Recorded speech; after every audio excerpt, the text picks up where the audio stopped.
नमस्कार दोस्तों, स्वागत है आप सभी का आपके अपने YouTube channel let's talk for awareness में। मैं सीए मनोज कुमार यादव फिर से आप लोगों के सामने एक नया वीडियो। और ये वीडियो आपका कंटिन्यूशन है पिछले इनकम टैक्स के प्रोविजन जो कि हमने क्रिएटिव प्रोफेशनल्स के बारे में बात करी थी। पिछले वीडियो में जिसमें हम पार्ट 1 की बात कर रहे हैं, हम ये बात कर चुके थे कि किसी भी क्रिएटिव प्रोफेशनल की इनकम, जिसमें आपके freelancers, bloggers, YouTuber, online classes, content writers या आप कोई भी ऑनलाइन या वेब प्लेटफॉर्म का यूज करके सर्विसेज दे रहे हो, तो उनके लिए इनकम टैक्स के ऐसे कौन कौन से प्रोविजंस हैं जो उन्हें वास्तव में ध्यान में रखना चाहिए। तो इसी सिलसिले में हमने पहले वीडियो में नेचर ऑफ इनकम की बात करी थी कि भाई साहब आपको अपना इनकम का नेचर डिसाइड कर लेना चाहिए किस तरीके का है। फिर हमने बात करी थी कि किस हेड में ये इनकम टैक्सेबल होगी। आप यदि किसी सेवाओं को, जो प्रोफेशनल सर्विसेज आप दे रहे हो in the form of an freelancer, blogger और यूट्यूबर, ये सेवाएं देने के लिए आपने यदि कुछ खर्चे किए हैं तो वो क्या खर्चे अलाउड होंगे या नहीं होंगे, कौन कौन से खर्चे हैं जिनको अलाउड फॉर नहीं किया जाएगा, आपको कौन सी बातों का ध्यान रखना है, ये सारी चीज़ें हम फर्स्ट वीडियो में बात कर चुके हैं। हमने वहाँ ये भी बात करी थी कि आप बीइंग अ क्रिएटिव प्रोफेशनल अपनी इनकम को किस तरह से डिक्लेयर करोगे। आपके पास में दो ऑप्शंस रहेंगे। पहला ऑप्शन आपके पास में रहेगा कि आप नॉर्मल प्रोविजन का यूज करके आप इनकम को डिक्लेयर कर सकते हो। दूसरा आपके पास में कंसेशनल रेट से आप अपनी इनकम को डिक्लेयर कर सकते हो, जिसे हम प्रेजेंटेड टैक्सेशन स्कीम भी बोलते हैं, जहां पे आप 50% से अपनी इनकम को डिक्लेयर करके आप बाकी की सारी फॉर्मेलिटीज से बच सकते हो। तो दोस्तों, ये तो रही पिछले वीडियो की बात, जिसे आप देखें तभी जाकर के ये अगला वीडियो आपको समझ में आएगा। आज इस वीडियो में हम बात करने वाले हैं कि ये जो फ्रीलांसर्स या फिर ब्लॉगर्स, यूट्यूबर्स या ऑल टुगेदर हम बात कर रहे हैं क्रिएटिव प्रोफेशनल जो भी ये सेवाएं दे रहे हैं, इनको कुछ इनकम टैक्स डिपार्टमेंट से राहत भी मिलेगी कि नहीं मिलेगी, क्या केवल इनसे टैक्स ही वसूलना है। तो दोस्तों, इनकम टैक्स डिपार्टमेंट ने आपको बहुत सारी डिडक्शंस दे रखी हैं। उन डिडक्शंस के बारे में हम बात करेंगे कि कौन कौन सी डिडक्शंस आप अवेल कर सकते हो। इसके अलावा हम बात करने वाले हैं कि यदि आपने जब सेवाएं दी थी तो आपका किसी ने टैक्स काट लिया, जिसे हम विदहोल्डिंग टैक्स या टीडीएस बोलते हैं, तो टीडीएस किस तरीके से काटा गया था, आप उसको कैसे एडजस्ट कर सकते हो। आप पे यदि टीडीएस काटने की बात आई तो आप कैसे काटोगे, कौन कौन सी फॉर्मेलिटीज हैं जिन्हें आपको फुलफिल करना पड़ेगा। अगली बात, आप अपना टैक्स कैसे जमा करोगे, टैक्स जमा करने का तरीका क्या रहेगा, आप पे क्या एडवांस टैक्स की लायबिलिटी आ रही है, यदि एडवांस टैक्स की लायबिलिटी आ रही है तो आप कैसे जमा कराओगे, नहीं जमा कराए तो आप पर क्या क्या ऐसे कंसिक्वेंसेज या पेनल्टीज लग सकती हैं, इसके बारे में हम बात करेंगे। और आखिरी में हम बात करने वाले हैं, भाई साहब ये इनकम टैक्स डिपार्टमेंट आपसे ये सारी चीजें करा क्यों रहा है। ये चाहता है कि आप अपनी आय का ब्यौरा, आप अपनी इनकम का सारा कैलकुलेशन उन्हें बताओ। तो बताओगे कैसे, तो वो तो रिटर्न फाइल करने से बताओगे ना। तो रिटर्न फाइल कैसे किया जाएगा, कौन से फॉर्म में किया जाएगा, कब तक किया जाएगा, यदि मैं करना भूल गया तो क्या होगा, कुछ पेनल्टीज, प्रोसिक्यूशन है, इसके बारे में बात करेंगे। तो ये वीडियो भी बहुत अच्छा होने वाला है। यदि आपने इनमें से कोई भी सर्विसेज दी है, चाहे एज ए फ्रीलांसर दे रहे हो, चाहे आप ब्लॉगर दे रहे हो या एज ए यूट्यूबर दे रहे हो, आप ऑनलाइन क्लासेस चलाते हो, आप कोई एडवाइजरी सर्विसेज या कंसल्टेंसी देते हो, आप अकाउंटिंग सर्विस दे रहे हो, आप आर्किटेक्ट हो, आप इंजीनियर हो, आप डॉक्टर हो, पर आप एज ए फ्रीलांसर काम कर रहे हो, तो ये वीडियो आपके लिए बहुत इंपॉर्टेंट। तो बिना देर किए हुए हम चालू करते हैं आज के पहले टॉपिक से कि भाई साहब ये इनकम टैक्स डिपार्टमेंट ने केवल हमसे टैक्स वसूलने की बात करी है, कुछ हमें राहत भी देगा। तो इनकम टैक्स डिपार्टमेंट ने आपको कुछ डिडक्शंस दिए हैं और ये क्रिएटिव प्रोफेशनल्स के द्वारा अवेल की जा सकती हैं। ये डिडक्शन अंडर सेक्शन 80 दी गई हैं, जैसे हम चैप्टर 6A भी बोलते हैं इनकम टैक्स का। यहाँ पे आपको बहुत सारी डिडक्शन दिए हैं। जनरली जो डिडक्शंस इंडिविजुअल्स को अवेलेबल हैं वो आपको भी अवेलेबल होंगी, जिसमें से हम कुछ डिडक्शंस के बारे में बात कर रहे हैं जो आप अवेल जरूर करें। तो पहली डिडक्शन है 80C की डिडक्शन। यदि आपने कोई भी लाइफ इंश्योरेंस प्रीमियम पे किया है, आपने कोई भी इन्वेस्टमेंट किया है, चाहे वो पोस्ट ऑफिस में 5 साल के लिए इन्वेस्टमेंट किया या आपने प्रोविडेंट फंड में इन्वेस्ट किया है, आपने यदि कोई भी हाउसिंग लोन लिया था, उस हाउसिंग लोन का यदि प्रिंसिपल अमाउंट भी आपने चुकाया है तो उसकी भी डिडक्शन आपको 80C में मिल जाएगी। ये डिडक्शन 1,50,000 रुपए तक आप अवेल्ड कर सकते हो। तो दोस्तों, इस डिडक्शन को अवेल करना ना भूलें। दोस्तों, दूसरा है 80D की डिडक्शन। यदि आपने अपने लिए या अपने परिवार के लिए कोई हेल्थ इंश्योरेंस करा रखा है तो उस प्रीमियम की भी डिडक्शन आपको मिल सकती है। आप 80D में 25,000 रुपए तक का डिडक्शन क्लेम कर सकते हो, पर वहीं यदि आप सीनियर सिटीजन हो तो उस केस में आप 50,000 तक इस क्लेम कर सकते हो। तीसरी हम बात करते हैं 80E की डिडक्शन। आपने अपने लिए या अपने परिवार के लिए कोई एजुकेशन लोन ले रखा है तो उस एजुकेशन लोन पे दिए जाने वाला ब्याज, इसकी भी डिडक्शन आप 8 वर्षों तक ले सकते हो। शर्त केवल इतनी है कि आपको डिडक्शन उस साल से मिलेगी जिस साल से आपने अपने उस एजुकेशनल लोन को चुकाना चालू किया है। डिडक्शन केवल इंटरेस्ट की आपको मिलने वाली है। 80G जिसमें आपने यदि किसी चैरिटेबल इंस्टीट्यूशन को कोई डोनेशन दिया है तो उस डोनेशन को भी डिडक्शन के रूप में आप क्लेम कर सकते हो। ये डिडक्शन आपको 50% ऑफ योर कंट्रीब्यूशन या फिर 100% ऑफ कंट्रीब्यूशन पर डिपेंड करती है, और ये डिपेंड उस बात पर करती है कि आपने अपना डोनेशन कौन से चैरिटेबल इंस्टीट्यूशन को दिया है, तो आप यहाँ पे भी डिडक्शन क्लेम कर सकते हो। अगली है 80U की डिडक्शन है, जिसमें आपने यदि किसी डिसेबल्ड डिपेंडेंट पर कोई मेडिकल एक्सपेंसेस इनकर किए हैं तो उनकी भी आप डिडक्शन ले सकते हो। ये डिडक्शन 75,000 से लेकर के बढ़ करके 1,25,000 तक आप अवेल कर सकते हैं। दोस्तों इसके अलावा यदि आपने कोई हाउस प्रॉपर्टी पर लोन ले रखा है तो आप सेक्शन 24B में भी डिडक्शन क्लेम कर सकते हो। ये आपको उस लोन पे दिए जाने वाले ब्याज से रिलेटेड होगी। आप 2 लाख रुपए तक का आपका हाउसिंग लोन पर इंटरेस्ट क्लेम कर सकते हो एज ए डिडक्शन। तो ये सारी डिडक्शंस को लेना ना भूलें, आप इन सारी डिडक्शंस का जरूर ध्यान रखें जब आप अपना रिटर्न फाइल कर रहे हो। दोस्तों अगला पॉइंट है विद होल्डिंग टैक्स, जिसे हम TDS tax deducted at source पे कहते हैं।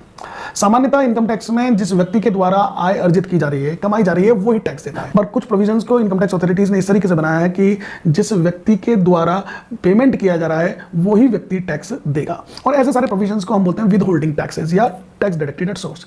तो अब जानना यह है कि यदि आप कोई क्रिएटिव प्रोफेशन में एंगेज्ड हो, चाहे फ्रीलांसर हो, ब्लॉगर हो, यूट्यूबर हो, तो क्या आप पे TDS के प्रोविजन एप्लीकेबल होंगे? नहीं। तो दोस्तों TDS के लिए यदि आप प्रोफेशनल सर्विसेज दे रहे हो तो प्रोफेशनल सर्विस देते टाइम पे 2 व्यक्ति होंगे, एक वो व्यक्ति जिसने प्रोफेशनल सर्विसेज दी है और दूसरा वो व्यक्ति जिसने प्रोफेशनल सर्विसेज को रिसीव किया है, तो services recipient and service provider. तो दोस्तों नॉर्मल प्रोविजन तो भाई साहब ये कहता था कि सर्विस प्रोवाइडर जो भी कमा रहा है उसको उस पर टैक्स देना चाहिए था, पर TDS के प्रोविजन ये कहते हैं कि सर्विस रेसिपेंट जो भी पेमेंट कर रहा है उस पेमेंट को करने से पहले उसमें से कुछ टैक्स काटेगा और उस टैक्स को गवर्नमेंट को जमा कराएगा और बाकी का बचा हुआ ही सर्विस प्रोवाइडर को देगा। तो जानने की कोशिश करते हैं कि इन क्रिएटिव प्रोफेशनल्स पे TDS के प्रोविजन लग रहे हैं या नहीं लग रहे हैं। तो यदि ये क्रिएटिव प्रोफेशनल्स जिनमें ब्लॉगर्स और आपके फ्रीलांसर्स शामिल हैं, यदि कोई प्रोफेशनल सर्विस दे रहे हैं तो सेक्शन 194J में 10% के हिसाब से इन पर TDS कटेगा। मींस सर्विस रेसिपेंट 10% TDS काट करके ही इनको बकाया राशि देगा। अब ये 10% कितने अमाउंट का होगा, ये कंडीशन उन्होंने बताई कि यदि सर्विस रेसिपेंट के द्वारा, मींस यदि सर्विस प्रोवाइडर के द्वारा 30,000 से ज्यादा की सर्विस रेसिपेंट को दी गई है तो ही उस केस में TDS कटेगा, या फाइनेंशियल ईयर में 30,000 से ज्यादा की सर्विसेज दे रहे हैं तो ही ये TDS कटने वाला है। इसे एक उदाहरण के हिसाब से समझते हैं। बीइंग अ फ्रीलांसर, यदि आपने किसी अपने क्लाइंट को सर्विस दी और उसको इनवॉइस रेज की, सपोज इनवॉइस थी 40,000 रुपए की, तो वो जो सर्विस रेसिपेंट है वो आपको पेमेंट 10% TDS काट के करेगा। 40,000 का 10% होता है 4,000, वो केवल आपको 36,000 का पेमेंट करेगा। तो अब ये 36,000 का पेमेंट किया तो उस केस में 4,000 गए कहाँ? डरो मत, ये पैसा आपका ही है, आप इसे या तो एडजस्ट कर सकते हो इसका या रिफंड ले सकते हो। सर्विस रेसिपेंट टैक्स को काटेगा, सेंट्रल गवर्नमेंट को ड्यू टाइम पीरियड में जमा कराएगा और TDS का रिटर्न भी फाइल करेगा। ये तो उसकी बात है, वो करेगा या नहीं करेगा, पर आपको कैसे मालूम पड़ेगा कि उस व्यक्ति ने TDS काटा है तो जमा करा दिया या नहीं करा? तो वो व्यक्ति आपको एक सर्टिफिकेट देगा 16A फॉर्म में। इस सर्टिफिकेट से आपको पता लग जाएगा कि आपका TDS कटा था, इस व्यक्ति ने काटा है। अब रही बात, आप चेक करना चाहते हो कि ये पैसा इनकम टैक्स डिपार्टमेंट के पास में पहुंचा है या नहीं पहुंचा, तो इसके लिए आप ट्रेस की वेबसाइट पे जाकर के फॉर्म 26AS आप डाउनलोड कर लीजिए। आपको मालूम पड़ जाएगा कि कितना TDS आपका कटा है और कितना जमा करा दिया है। दोस्तों बहुत सी बार ऐसा भी होता है कि आप किसी दूसरे व्यक्ति से सर्विसेज ले रहे हो या फिर आपने कुछ काम आउटसोर्स कर दिया है। ऐसी बहुत सारी सर्विसेज में होता है। यदि आप सर्विसेज ऑफ इंजीनियरिंग की बात करें, आप सिविल कंस्ट्रक्शन से रिलेटेड है तो आपने कुछ काम आर्किटेक्ट को दे रखा है। आप लीगल सर्विसेज या एडवाइजरी सर्विसेज की बात करें तो आपने कोई काम किसी दूसरे व्यक्ति से कराया, तो उस व्यक्ति को जो भुगतान करोगे तो सेम सेक्शन 194J आप पे भी लगने वाला है। आपको जब भी भुगतान करना है, यदि इनवॉइस का अमाउंट 30,000 से ज्यादा है तो 10% TDS काट करके ही पेमेंट करना, या एग्रीगेटिवली पूरी फाइनेंशियल ईयर में आपने यदि 30,000 से ज्यादा का भुगतान उस व्यक्ति को कर रहे हो तो TDS काट के ही जमा करना। और ये TDS रिटर्न भी फाइल कर देना, नहीं किया ना तो आप पे पैनल कंसिक्वेंस, आप पे पेनल्टी लग जाएगी। तो ये थी बात कि आपने सर्विसेज यदि किसी दूसरे व्यक्ति से ली जो कि भारत में था। अब बहुत सी बार ऐसा होता है कि आप सर्विसेज ऐसे व्यक्ति से ले रहे हो जो कि आउट ऑफ इंडिया है, तो उस केस में जब भी आप उस व्यक्ति को पेमेंट कर रहे हो तो भी आपको टैक्स डिडक्ट करना पड़ेगा। और इस टैक्स को बोलते हैं इक्वलाइजेशन लेवी।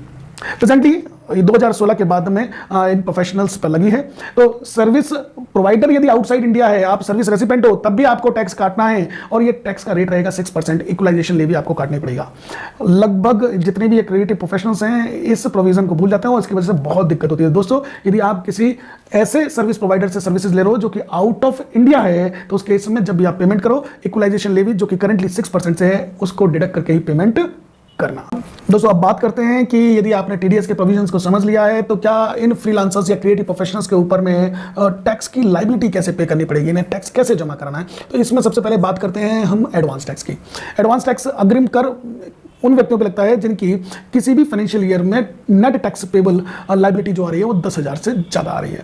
तो ऐसे व्यक्तियों को हर क्वार्टर में कुछ पेमेंट करना पड़ेगा।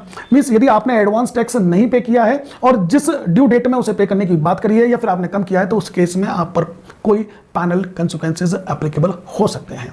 अब ये पैनल कंसिक्वेंसेज क्या हैं, इनके बारे में जानने से पहले हम ये समझ लेते हैं कि एडवांस टैक्स जमा कैसे कराना है। तो मैंने आपको बताया यदि आपकी टैक्स लायबिलिटी किसी भी फाइनेंशियल ईयर में यदि 10,000 से ज़्यादा की आ रही है तो आपको एडवांस टैक्स जमा कराना पड़ेगा। अब ये एडवांस टैक्स निकालूं कैसे, तो बहुत सिंपल है। आप सबसे पहले जितना भी आपने इनकम अर्न की है उन सबको एक जगह इकट्ठा कर लो। अब इसमें आपकी डोमेस्टिक इनकम और फॉरेन इनकम दोनों ही शामिल होंगी। अब इस इनकम को कमाने के लिए जो भी आपने खर्चे किए हैं, जो एलिजिबल खर्चे हैं और जिसके बारे में हम बात कर चुके हैं, और इसके लिए आपको वीडियो पहला पार्ट देखना जरूरी है, तो उन खर्चों को आप इसमें से डिडक्ट कर दो। अब बचा आपका क्या, ग्रॉस टोटल इनकम। हमने अभी डिडक्शंस की बात करी थी, इन डिडक्शंस को इसमें से लेस कर दो, बचेगा क्या आपका नेट टैक्सेबल इनकम। इस नेट टैक्सेबल इनकम पे आप अपने स्लैब रेट के हिसाब से, यदि आप इंडिविजुअल हो, यदि आपने किसी और फॉर्म ऑफ ऑर्गेनाइजेशन को क्रिएट कर रखा है तो उस केस में उसके रेट को ले सकते हैं आप अपनी टैक्स लायबिलिटी निकाल लो। इस टैक्स लायबिलिटी में से यदि आपके ऊपर कोई टीडीएस कटा हुआ था जिसका आपने सर्टिफिकेट ले रखा है और जो AS 26 में साफ साफ दिख रहा है, आप उसको एडजस्ट कर लो। जो बचा हुआ है, यदि ये बचा हुआ आपका 10,000 से ज्यादा है तो दोस्तों एडवांस टैक्स जमा करा देना। और 10,000 से कम है तो फिर सोच ही क्यों रहे हो। तो केवल तब आपको एडवांस टैक्स जमा कराना है यदि ये जो बचा हुआ है 10,000 से ज्यादा है। अब जमा कैसे कराओगे, तो जमा कराने के लिए उन्होंने बोला कि भाई साहब आपको 4 इंस्टॉलमेंट में ये पैसा जमा कराना है। पहली इंस्टॉलमेंट आपकी 15 जून को जाएगी, जो कि आपकी 15% ऑफ एडवांस टैक्स होगी। उदाहरण के लिए हम समझ लेते हैं यदि मेरा एडवांस टैक्स 20,000 रुपए निकल के आया तो 20,000 का 15% मुझे 15 जून तक जमा करा देना है, जो कि मेरा 3,000 रुपए निकल के आ रहा है। नहीं कराया तो आपको इंटरेस्ट पे करना पड़ जाएगा। दूसरी इंस्टॉलमेंट आप 15 सितंबर तक जमा कराओगे, जो कि 45% होगी। 45% 20,000 का 9,000, पर यदि आपने पहले जो 15% देखा उसे माइनस कर देंगे तो 9,000 माइनस 3,000 आपको 6,000 15 सितंबर से पहले जमा कराने हैं। तीसरा आप 15 दिसंबर तक जमा कराना है, जिसमें 75% होगा। तो 20,000 का 75% निकलता है 15,000, जिसमें से आप 9,000 पहले से जमा करा चुके हो, तो आप 15,000 माइनस 9, 6,000 रुपए आपको 15 दिसंबर तक जमा कराना है। अब बाकी का बचा हुआ जितना भी है वो आपको 15 मार्च तक जमा करा देना है। मींस 100% 20,000 आपको पे कर देना है। कब तक, 20 मार्च तक। ये तो रही इंस्टॉलमेंट की बात। यदि आपने समय सीमा में यदि एडवांस टैक्स का भुगतान नहीं किया तो दोस्तों सेक्शन 234B एंड 234C में आप पे पैनल इंटरेस्ट लग जाएगा। आप चाहते हो इस पैनल इंटरेस्ट से बचना, तो कुछ नहीं करना, क्या है, 31 मार्च से पहले आप जितना भी आप पे एडवांस टैक्स की लायबिलिटी आ रही थी वो आप पे कर दो। दूसरा, आप एडवांस टैक्स की लायबिलिटी आते ही आप इंस्टॉलमेंट में पे करना चालू कर दो, आपका पैनल इंटरेस्ट आप पे नहीं लगेगा। दोस्तों अब ये जानने की कोशिश करते हैं कि ये सारी एडवांस टैक्स मैंने पे कर दिया, अब इनकम टैक्स डिपार्टमेंट को पता कैसे लगेगा कि मैंने एडवांस टैक्स पे कर दिया है, मुझ पे टैक्स लायबिलिटी थी। तो इसके लिए आपको रिटर्न फाइल करना पड़ेगा। तो यदि आप क्रिएटिव प्रोफेशनल हैं और आप यदि रिटर्न नहीं भरते हो तो ऐसी गलती अब मत करना, आपको रिटर्न भरना ही पड़ेगा। अब रिटर्न भरने की कंडीशंस क्या होती है, इसके लिए हमने सेपरेट वीडियो बना रखा है, आप वहां जाकर के देख सकते हैं। पर यदि आप क्रिएटिव प्रोफेशनल हैं जिसमें freelancer, bloggers, YouTuber, content writer हैं, तो दोस्तों आपको अपनी आय का रिटर्न फाइल करना जरूरी है। ये रिटर्न होता क्या है, अरे दोस्तों जब आप इनकम टैक्स डिपार्टमेंट को ये बता रहे होते कि भाई साहब मैंने क्या कमाया है, कहां से कमाया है और जो मेरा प्रॉफिट है ये इतने खर्चे डिडक्ट करने के बाद हो रहा है, ये समझ लो आप, तो इसे बोलते हैं हम इनकम टैक्स रिटर्न। ये ITR किसी फॉर्म में भरा जाएगा। तो हम बात करने वाले हैं ऐसे कौन से रेलिवेंट फॉर्म है इन क्रिएटिव प्रोफेशनल्स के लिए, इसकी ड्यू डेट क्या है। तो सबसे पहले बात करते हैं कि ITR आपको भरना कब तक है। दोस्तों यदि आपकी ऑडिट कंपलसरी थी, और ऑडिट कब कंपलसरी होती है इसके लिए आपको पार्ट 1 देखना जरूरी है। तो यदि आपके केस में audit of books of accounts compulsory थी अंडर सेक्शन 44AB, तो उस केस में आपको अपना ITR इनकम टैक्स रिटर्न 30 सितंबर से पहले जमा करा देना चाहिए। वहीं यदि आपके लिए ऑडिट कंपलसरी नहीं थी तो आपको अपनी आय का ब्यौरा इनकम टैक्स रिटर्न 31 जुलाई से पहले जमा करा देना चाहिए। अब कुछ लोग सोचते हैं कि सर रिटर्न नहीं जमा कराया तो क्या होगा, रिटर्न तो जमा कराना पड़ेगा, नहीं तो पेनल्टी बहुत हैवी है। अच्छा, यदि हम रिटर्न जमा कराना भूल गए इन टाइम लिमिट से पहले तो आप बिलेटेड रिटर्न जमा करा सकते हो, पर बिलेटेड रिटर्न जमा कराने की जो समय सीमा है वो भी आपका 31 March of end of the assessment year है, या असेसिंग ऑफिसर ने अपनी मर्जी से आपका यदि असेसमेंट कर दिया, इन दोनों में से जो पहला रहा उससे पहले आप बिलेटेड रिटर्न जमा करा देना। अब बात करते हैं कौन से फॉर्म में आप अपना ITR भरोगे। तो दोस्तों ITR आप 2 फॉर्म में भर सकते हो। हम क्रिएटिव प्रोफेशनल्स के बारे में बात कर रहे हैं। ये ITR 3 भर सकते हैं, ITR 4 भर सकते हैं। पहले हम बात करते हैं ITR 3 की कि ITR 3 किसे भरना है। तो दोस्तों जो क्रिएटिव प्रोफेशनल अपनी इनकम को नॉर्मल प्रोविजन के हिसाब से डिक्लेयर कर रहे हैं। नॉर्मल प्रोविजन का मतलब यहाँ कि उन्होंने जितनी भी इनकम है, चाहे डोमेस्टिक है या फॉरेन इनकम है, उसे क्लब किया, उसमें से एक्सपेंसेस को माइनस किया है और वो नॉर्मल टैक्सेशन की तरफ बढ़ रहे हैं, तो उन्हें ITR 3 ही जमा करना है। पर वहीं यदि आप कोई रिलैक्स या रिलीव्ड या डिफाइंड रेट का फायदा लेना चाहते हैं, जैसे हम प्रेजेंट टैक्सेशन स्कीम बोलते हैं, जो कि आपकी 44 AD या 44 ADA में है, तो उस केस में आपको ITR 4 ही। अब दोस्तों कुछ लोग सोच रहे हैं कि मैंने तो आज तक ITR नहीं भरा, इससे क्या फर्क पड़ता है। ITR भरना जरूरी है। मैं बार बार आपसे बोल रहा हूं, आप अपनी इनकम का ब्यौरा इनकम टैक्स डिपार्टमेंट को दें, अन्यथा आप पे बहुत सारे पैनल कंसिक्वेंसेस लग जाएंगे, जिसमें प्रोसिक्यूशन की भी संभावनाएं हैं। पहले हम बात करते हैं, यदि आपने अपनी इनकम पर टैक्स का भुगतान नहीं किया है या आपने रिटर्न फाइल नहीं किया है, तो उस केस में आपको हैवी पेनल्टी का भुगतान करना पड़ सकता है, जिसमें यदि आपके द्वारा टैक्स चोरी के उद्देश्य से कोई इनकम छुपाई गई, यदि आपने टैक्स एविएशन के लिए यदि किसी इनकम को कंसील किया है, तो उस केस में आप पे हैवी पेनल्टीज लग सकती है। ये पेनल्टी आपकी 100% ऑफ टैक्स एविएटेड से लेकर के 300% तक जा सकती है। इतनी हैवी पेनल्टीज को यदि आप पे करने के लिए तैयार है, तो ITR मत भरना, आप अपनी इनकम को कंसील कर लेना, नहीं तो भाई साहब भर देना। कोई भी इनकम एविएट मत करना, कंसील मत करना। 300% ऑफ टैक्स एविएटेड बहुत ज्यादा होता है। दूसरा, आपने अपनी इनकम के सोर्स को डिस्क्लोज ही नहीं किया। ऐसी अनडिस्क्लोज इनकम पर भी आपको पेनल्टी देनी पड़ेगी, और ये penalty minimum 10% of undisclosed income से लेकर के ये 90% तक जाने वाली है। यदि आप इसे भी देने के लिए तैयार हैं तो दे दीजिए, आप मत डिस्क्लोज कीजिए अपनी इनकम को। तीसरा, यदि आपने इनकम टैक्स का रिटर्न फाइल नहीं किया है और ड्यू टाइम पीरियड पे फाइल नहीं किया है, तो दोस्तों आपको 1% पर मंथ के हिसाब से इंटरेस्ट लगेगा और 10,000 रुपए की आप पे टैक्स लाइबिलिटी आ सकती है, पेनल टैक्स लाइबिलिटी आ सकती है। तो दोस्तों यदि आप इन सब चीज़ों को देने के लिए तैयार हैं तो फिर ये वीडियो आपके लिए बेकार था। पर यदि आप नहीं देना चाहते हैं तो इन सारे पॉइंट्स को बहुत ध्यान से समझने की कोशिश कीजिए। दोनों ही वीडियो, फर्स्ट वीडियो जिसमें हमने डिक्लेरेशन से रिलेटेड बात करी थी और इसमें हमने कंप्लायंस से रिलेटेड बात करी है, दोनों ही बहुत इंपॉर्टेंट है। यदि दोस्तों ये वीडियो आपको अच्छा लगा तो आप अपनी प्रतिक्रियाएं, अपने कमेंट्स कमेंट बॉक्स का यूज़ करके जरूर दें। लगभग 10% आप में से जो लोग इस वीडियो को देख रहे हैं, केवल उन्होंने इस चैनल को सब्सक्राइब किया है। बाकी लोग भी कर ही दो, क्योंकि यदि आप चाहते हो कि ऐसा कंटेंट आपके पास में आते रहे तो इसे सब्सक्राइब करना ना भूलें, और दूसरा अपने दोस्तों और सभी को शेयर करना भी ना भूलें। अगले वीडियो में हम मिलेंगे कुछ एक नए टॉपिक्स के साथ में, जो कि आपकी टैक्स प्लानिंग, आपकी फाइनेंशियल लाइफ को कहीं ना कहीं अच्छा करेंगे। इसी उम्मीद के साथ में फिर मिलने के वादे के साथ मैं आज आपसे विदा लेता हूँ। धन्यवाद।